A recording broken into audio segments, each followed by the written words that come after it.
За бүгдэнд нь за юм бид нар буцаад happy side болонгаар ирлээ. Тэгээ өнөөдөр манай зочноор манай эрхийн ивент тэтгэгч интернет эмнэлгийн эмч маань ирсэн байгаа. Тэгээд хоол боловсруул эрдэнэ судлал эмч амар мэд гэдэг ирсэн байгаа. За бид нар зөвхөн эглэхэд бол ходоодны эмч. Тэгээ ер нь бол тэгээ ингээд хоол боловсруулах эмч. Хоол боловсруулах хэрэгтэй эрхтэн бүр амар олон эрхтэн дотор байна тий. Та өөрөө ходоод нь нэг хэсэг. За намайг Амрамд гэдэг интернет эмнэлгийн хоол боловсруулах дурангийн насгийн эмч. Тэрийгээ өөрч олсоос нь баярлаа. Аа. За шууд өсөж байгаа хандаад өгсөн зүгээр тийм байхгүй. Надад аюу гой сэдв байгаа. Гой сэдвч гоё юм. Одоо манай үзэгчд бол ялангуяа энэ жоох юм ходоодтой хоол боловсруулах хэрэгтэй жоох асуудалтай юм. Аюу их монголчууд юу гэж бол хамгийн их л гэж би бол хамгийн одоо чинь би өөртөө тийм байхгүй яг үнэрлээ тийм бас ходоодны асуудал шууд эмчээ хараа шууд баярлж байна. Асуух юм байна. Азтай байна бас тий. Болно. Ер нь монголчууд хэр энэ хоол боловсруулах гэдэг нь ходоодны хүчил юунаас үүдэлтэй яаж эхэлдэг вэ? Ер нь хамгийн анх ч юм те. Монголчууд донд бол нэг төрөл ер нь бол энэ улаан олон сөөргөө хүмүүс хэлдэг те цээж гашуу өргөлөө. Гашуу өргөөд байна, гашуунаар гулигаад байна. Тэ аманд гашуу амтагдаад байна гэдэг зөвөрөл хамгийн их хэлбэг байдаг. Энэ нь бол нэгэсэндээ ходоодны хүчлэлэг агуулмж. Ходоод өөрөө маш хүчлэг орчинтэй. Улаан бол өөрөө юм саармаг хүчлэг биш. Тэгэхээр ходоодны хүчлүүд сөөргөө гэж нэгсэндээ амны хөндөгөөс доошогоо ингээ явах хэвээр. Ер нь бол урсгал юм ийцэн хоол уус ингээ доошогоо л явна. Тэгээ явсаар амны хөндөгөөр ороод явсаар гал ан усаар гарна дээ. Тэгтэл бол яг энэ ходоодн дээр ийцэн хоол бол нэг ойролцоогоор 6 цаг шингээ бол бүхэл хоолууд бол нэг 8-аас 12 цаг ер нь бол байдаг гэж үздэг. Тэгэхээр зарим тохиолдолд амьдралын хэм маягтай идэж уужгаатай холбоотой энэ ходоодонтойгоо агуулмж тэр хүчлэлтэй холилдсон агуулмж буцаад дээшийг ингэ сүргэж гардаг. Тэгээс бөөлжилт гэдэг бол механикаар ингэ гаргаж байгаа гэсэн үг.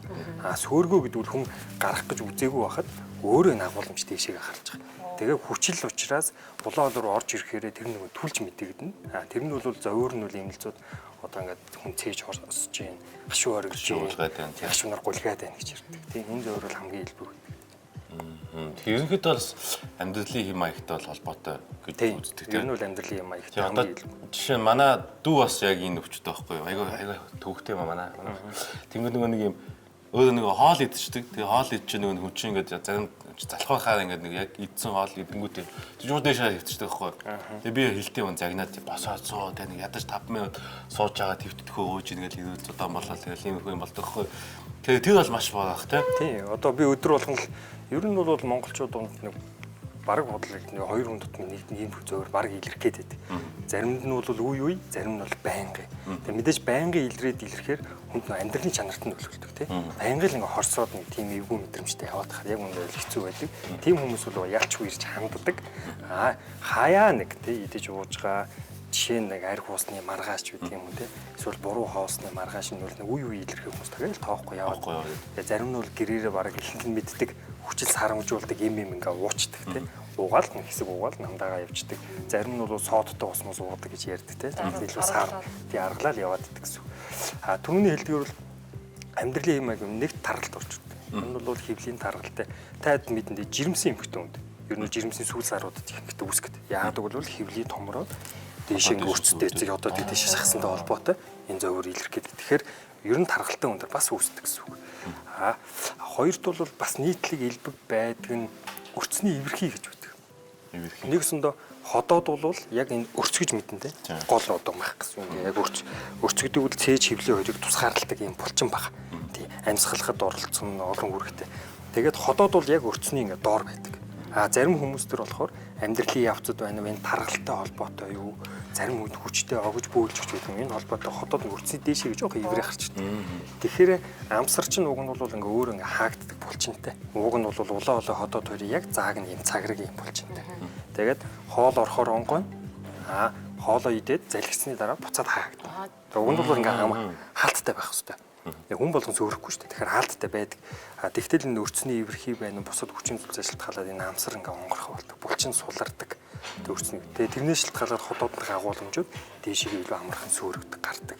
Тэгээ ялангуяа сөөрөх процесс бол мэдээж ингээд зогсоо байж байгаад юу юу дээшээ шууд ингээ сөөрөхгүй. Мэдээж хэвтэй байрал илүү их сөөрөх магадaltaй. Тэгэхээр юм идчихэд ходоод дүүрэн хоолтой үед хэвтэх тий. Тэгэх юм бол илүү их сөөргөн тэр хэмжүүд илэрнэ. Тэгэхээр бид нар бол хоол идчихэд хамгийн ер нь бол сууга байгаа ч дор хожно 3 цаг 2-оос 3 цаг битгийхтэй тий. Унтахаасаа өмнө хамгийн багтаа 3-4 цагийн өмнө хоолч ялангуяа хүнд хоолыг. Тэгээд нэг ерхэд бол хүмүүс тэгж нэг арай хоол идчихэд унтахаас өмнө хоол идэх мэт ерхэд бол маш муу нэг. Яг зөв. Ялангуяа хоол босруулалт хамгийн муу. Ер нь бол яг одоо яг аим гимших гээд нэ. Би яг очиод тэгж боддог юмсахгүй. Яг хоол идчихэд нэг за нэг 5-10 минут нэг суугаа байдалтай байж. Тэгэл төвчүүл гайгүй юм болоо гэж гэж боддог гэсэн чинь баа. Хүн ер нь одоо сүүлийн одоо өдрийнхаа сүүлийн хоолоо юм хэдэн цагаас өмнө идэх байхад зүгээр юм. Ер нь бол бид нар нэг 6-7-оос хойш битгий хүн тоол идэж гэж зөвлөдөг. Тийм. Хамгийн багтаа ер нь бол унтах цагаасаа доорож нь 3-4 цагийн өмнө оройн хоолыг идэж гэсэн зөвлөмж явуулдаг. Тэгэхээр толгойд ч ингэ бочих хэрэгтэй юм шүү дээ. За би нэг 2 цагийн дараа 3 цагийн дараа унтнаа. Тэрнээс өмнө л юм идэх юм. Яг унтахынхаа хэвтгэхээ өмнө юм идэх бол маш буруу юм аа. Би тэгэхээр сүүлийн баг сүүлийн шигтэй баг амьдралынхаа туршид баг хоол идчихэл. Яа. Өөр тэгээ яг бас олон шалтгаан нөлөөлнө л дөө. Дөрөвний хэлдэг таргалал тэр өрцөний ивэрхий байна уу гэдгийг мэдээж ходоод дурамдчихэж илүүтэй мэдрэгдэг харагддаг.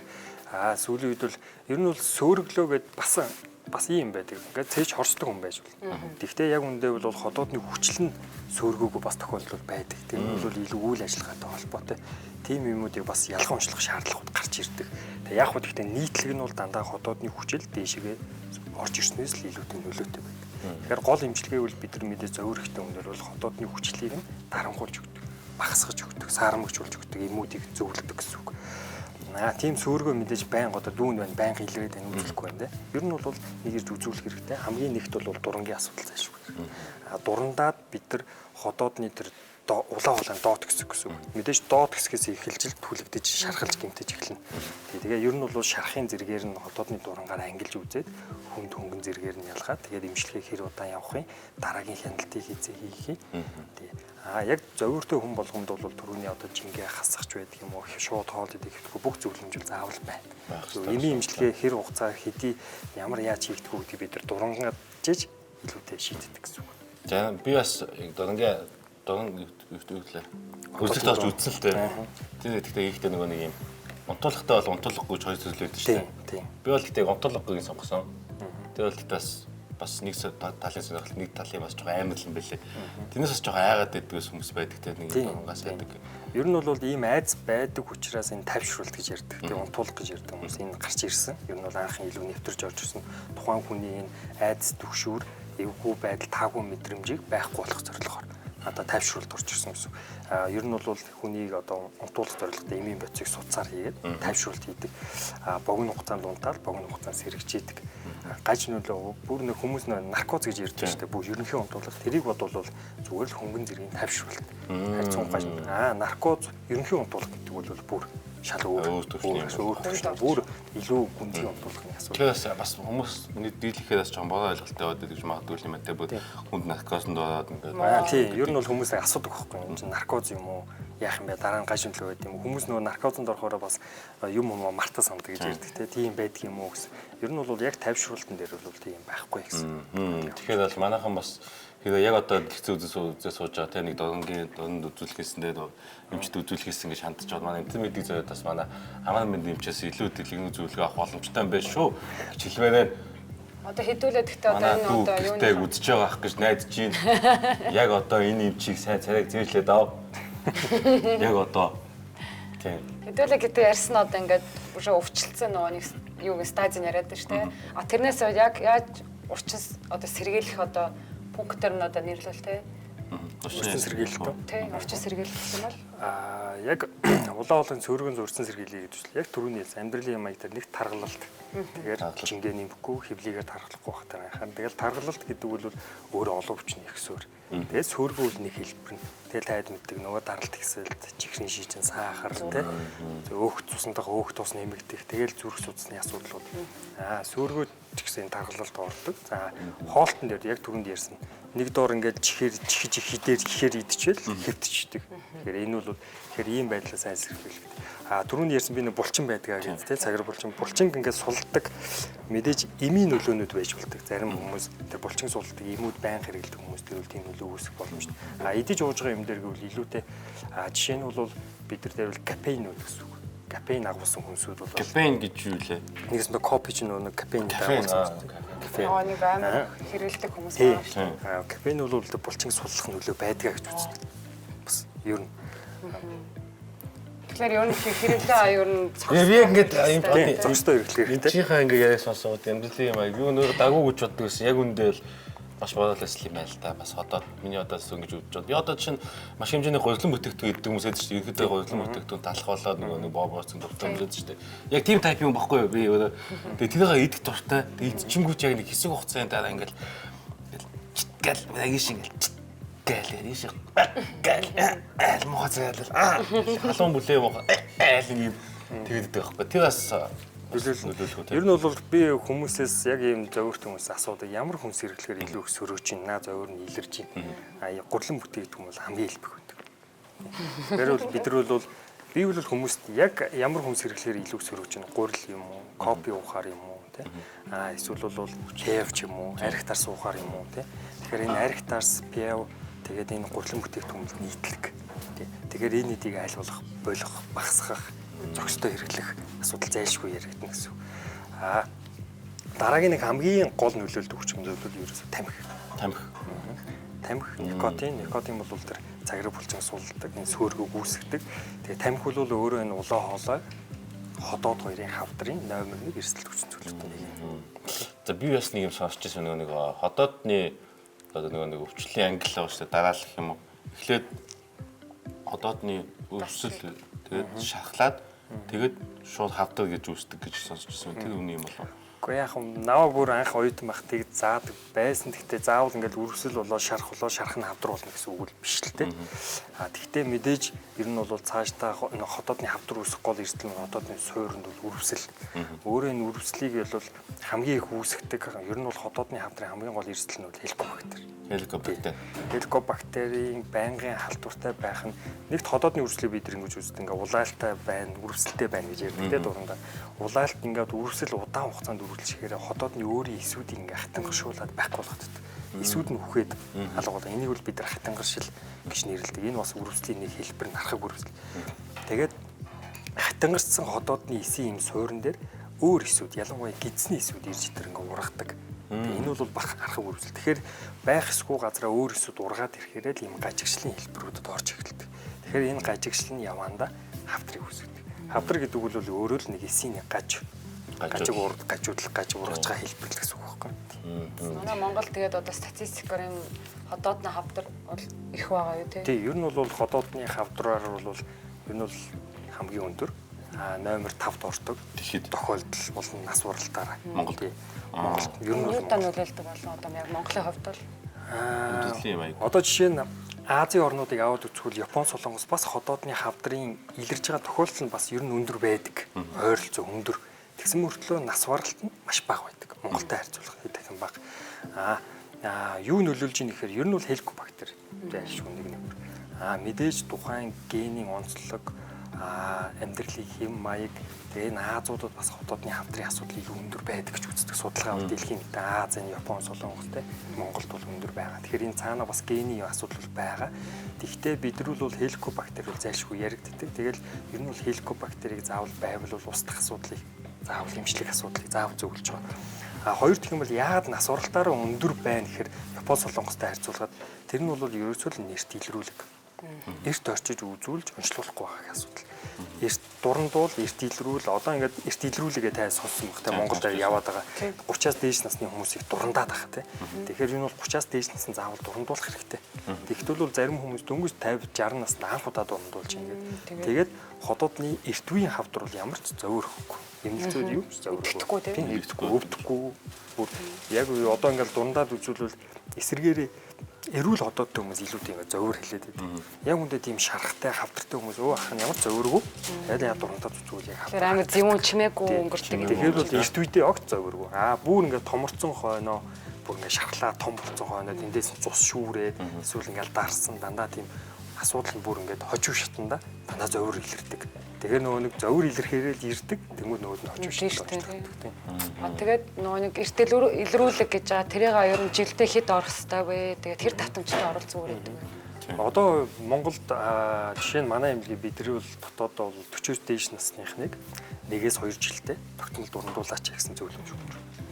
Тэгээд бид нар мэдээж дурандаа түрүүний ярьсан тэр нөгөө хатангар шил байна, үрвслийн одоо хавдрын эрсдлүүд нь хэр зэрэг байна. Эрсдлийн оноог нь бас дүгнж үзээд дурангийг бас хэдий хугацаанд давтамжтай хийх үү гэдгийг зөвлөдөг гэсэн. Эрсдлийн хэмнэлээд жишээ нь одоо юу гэх аав ээж төрсөн ах トゥ нарт нь одоодны хавдраар өвдөж исэн хүн байгаа бол ер нь бол жилдээ нөгөөдөө заавал дурандуулж исэн. Бас ген генетик дагах нөлөөлдөг гэсэн. Тэгээд энэ дурантай холбоотойгоор одоо нэг дуранд нөгөө жоохон их гой процесс бол биш те дурандуулах. Тэгээд нэг дурандуулж байгаа дээр ер нь ямар өвчин одоо нөгөө урчин сэргээлэх ч юм уу одоо ингээд харах онцлогдох боломжтой вэ нэг дор одоо Одоо дуранаас. дуран бол хоёр янзын дуран байгаа юм. Хоол босруулах замын дээд замын дуран, доод замын дуран. Хоёр өөр. Дээд зам нь бол амны хөндөгөөр ороод улаан хоолойг харна. Тэгээ хотоодыг харна. Тэгээ нарийн гиз гэж байдаг тийм нарийн гизний эхлэл хэсгийг хардаг. Доод замын дуран болохоор аануусаар ороод бүдүүн гизийг үл бүхэлд нь шалгана. Бас нөгөө нарийн гизний төгсгөлийг шалгана. Тэгэхээр дуран гэдэг үл зүгээр л энэ хоол босруулах замыг л одоо ингээд дурангаар одоо шууд камераар ингээд бид нар шууд ингээд хараад явдаг гэсэн. Яг камер харж. Тэгэл илэрхий шууд бүтцийн өөрчлөлтийг нь хараад илэрхий ингээд одоо нормал бүтц гэж байгаа шүү дээ. Нормал бүтцээс гажуудсан тийм бүтц байх юм бол тэрхсийг хэрвээ хавдрын эрсдэлтэй гэж өмлвөл бид нар нэмэлтээр эдийн шинжилгээ аваад хоншийг нь тодруулаад явдаг гэсэн. Тэгээс бол хараад бол бид нар ийм байна шархалцсан одоо товойтсон ч гэдэг юм уу хонхойтсон ч гэдэг юм тийм юм байна л гэж харна. Тэгээс бол шууд тэрийг хавдар гэж байгаа үг л биш. Тэгэхээр заавал тэн дээр нэмэлт эдийн шинжилгээ гэж аваад тэгээд тэрийг нэг патологи эмчнэр микроскопоор будаж нэг эсмэсийг хараад бүгдэлд тавьдаг гэсэн. Тэгээд дурангаар уучлаарай улаан хоолой хотоод нарийн гиз бүдүүн гизний асуудлуудыг тодруулах боломжтой гэсэн. Тэгэхээр шилдэг юм. Хоёр өөр юм шүү дээ. Одоо би жишээ нь 5 жилийн өмнө дөрөнд орчих нөгөө нэг юм онцлог төсөлтөд зүгээр нөгөө нэг юм өвчин намдаад юм уулгаал хоолой гал. Тэгээ шууд өөрөө харж байгаа дөрөндөлжсөн. Яг өөрөө харжсан. Өөрөө гараад ирэв. Бас нэг талаас жоо сонирхолтой. Нөгөө талаас жоо заартдаг юм байл. Гэж жоо. Тэр нь жоохон духгүй мэдрэмж өгдөг. Тэрнээс үс нэг өвдөж хадаад нэг юм муухай өвч тийм бол байхгүй юм бэл. Тэрээс ямар нэгэн байдлаар дорангаас жоохон айж байгаа, имэж байгаа ч юм уу те. Үзүүлэх ихэ тэрнээс санаа зовоод ч юм айгаад байгаа хүмүүс байх юм бол бас одоо л юм хөвчсөн. Бас нэг айгаад тах зүйл биш шүү гэдэг бол эрүүл мэндийн төлөөс тав хүн бас очиод нэг дөрөндөл үзүүлээ гэж бодчих. Би ч гэсэн бас нэг 5 жилд бол ерөнхийдөө бол болцсон гэсэн үг зүйл. Дөрөндөлөөр хэрэгтэй. Галтай багцсан болсон тийм. Би одоо айгаад одоорт дундуулд. Айгаад гэхдээ урчин сэргээл байна. Ямар нэг зовир илэрж байгаа бол дурандуулаад шалгуулж хэрэгтэй. Тэгээ жилдээ нэг зарим хавдрууд залуу эрт наснд илэрж болдог ховор тохиолдол тийм. Гэхдээ одоо ер нь ингээд таны харж байхаар ер нь одоо ингээд энэ хорт тавдрын өвчнөд ер нь миний анзаарсан залуужаад байгаа юм шиг үлээ. Тийм ер нь бол залууж байгаа энэ амьдралын хэм маяг гэдэртэй холбоотой залуужж байгаа юм бол ялангуяа бүдүүн гидсний хавдар. 30 гарсан хүмүүс ер нь бол сүүлийн үед их онцлогдох асуудлууд байгаа. Тэгэхээр бол залуу юм чинь заавал энэ хавдар гэдэг нь хөшүүмний өвчин гэсэн үг шүү. Харин бас буруу ойлголт байна те. Тэгэхээр аав ээж ах トゥ нарт нь хавдраар өвдөжсэн хүмүүс байх юм одоо жишээ нь илгэний хавдар байвал илгээ илүү их шалгуулж байгаа.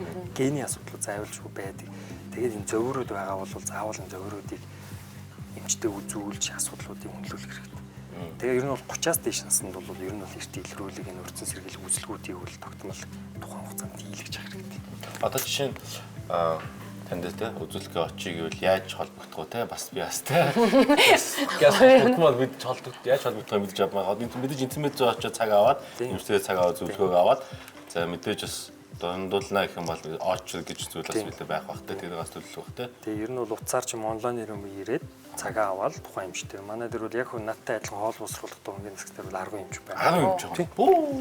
Тураа энэ хоол босруулах эмчтэй уулзчихсан юм байна. Тий уулзчихсан. Манай нэг эмч өмнө орсон байх. Тэгээ манайх саяхан бол бас илүү өргөдгөөд дурангийн төвөөр бүр үйл ажиллагаагаа хэлээд ажиллаж байгаа. Тэгээ ер нь бол дурангул бол мэдээж илүүтэй эмчэд үзүүлээ, зөвлөгөө аваад аль дуранг нь хийх юм уу. Тэгээ тэр одоо нэг тайвшруулалтаа хийвэл зүгээр үгүй зөвлөмжүүдээ аваад илүү оруулах их зүгээр. Тий.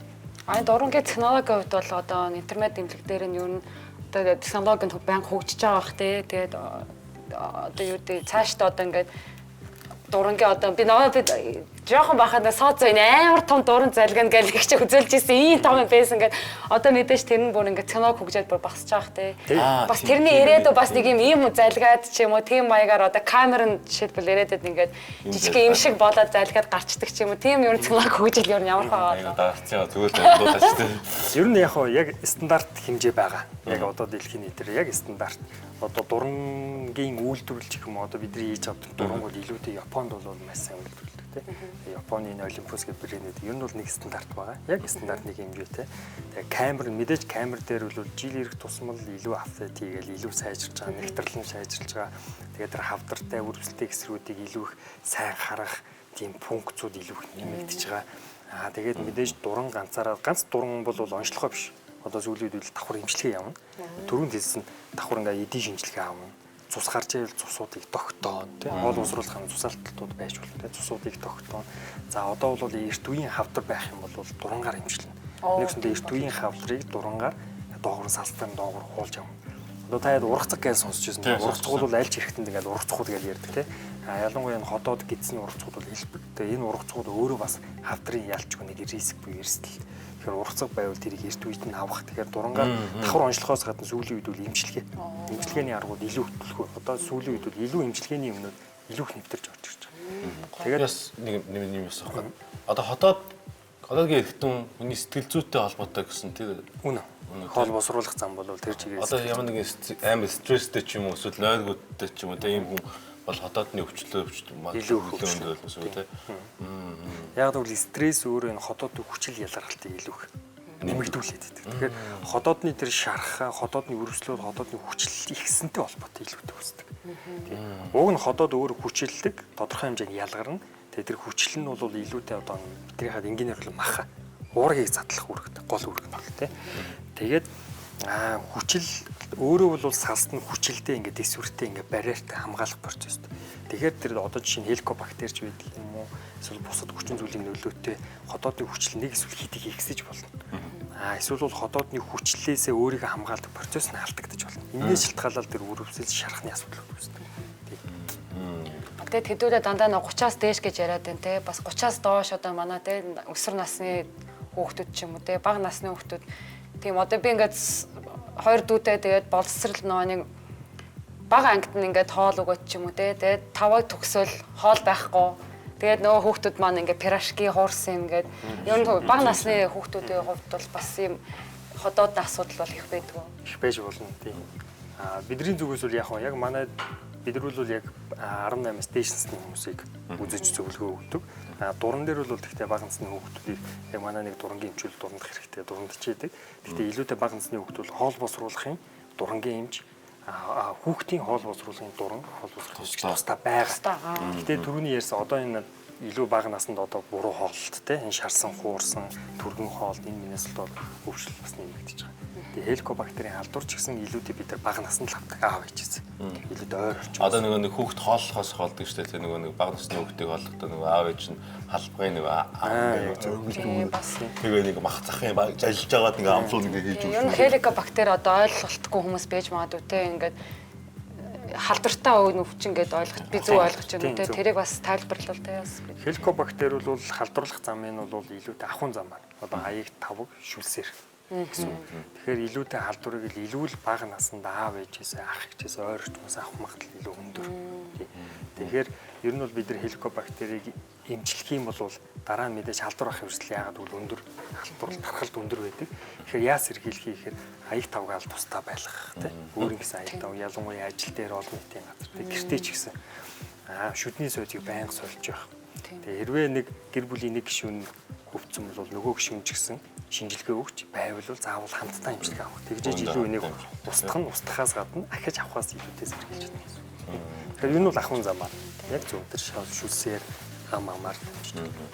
Танаас бас нэг ховын асуул та одоо ингээд эмч сурж байхдаа ер нь ингээд направление сонгодог штэ эмчнэр. Та яагаад яг ходоодоор ер нь цаашдаа явахаар шийдсэн болов уу? Яагаад энэ эмч болохоор мэрэгжил сонгосон болов уу? Хойсон ч аа тэгээд илүүтэй би дуран гэлүү сонирхож хоол босруулах дурангийн эмчээр илүү орж ирсэн. дурангийн процесс энэ одоо сүүлийн үед ялангуяа энэ хотуудын эрт үеийн хавдрыг илүүтэй их эмчлэг аргууд нь одоо Монголд илүү орж ирсэн. Одоо ингэ явж байна. Тэгэхээр энэ эрт үеийн хавдрыг ингээд эрт илрүүлэхээс гадна, онцлохоос гадна эмчилж ээж дараа одоо хэдэн жилийн дараа одоо тэр хотуудын хавдрын асууралт буурах хэрэгтэй. Ганц илрүүлэхээс гадна эмчлэх шаардлага. Тэгэхээр илүү тэр чиглэл илүү сонирхолтой санагдав. Тэгээд ер нь бол олон өмчлөх одоо нөгөөний хотод одоо урчис сэргээлээс гадна энэ хүмүүсийг ингээд эмчлэх тийм зарлага байгаа юм шүү дээ. Гоё. Тийм. За баярлалаа. Бас За баярлалаа. айгүй гоё хэрэгтэй мэдээлэлүүд өгсөнд баярлалаа. Би бас очиж шүү. Тийм боломжтой нийлнэ тав. Өнөөдөр манай хэлтэсэт болгоноос та бүхэндээс хэрэгтэй мэдээлэл өгсөн ш найж. Манай эзэн мэд эмнэлгийн хоол боловсруулах хэвтэн судлалын эмч манай олслоо. Тэгээд хэсэг хугацаанд хэрэглээд хэлээ галтгоондоо олцгаая. Баярлалаа.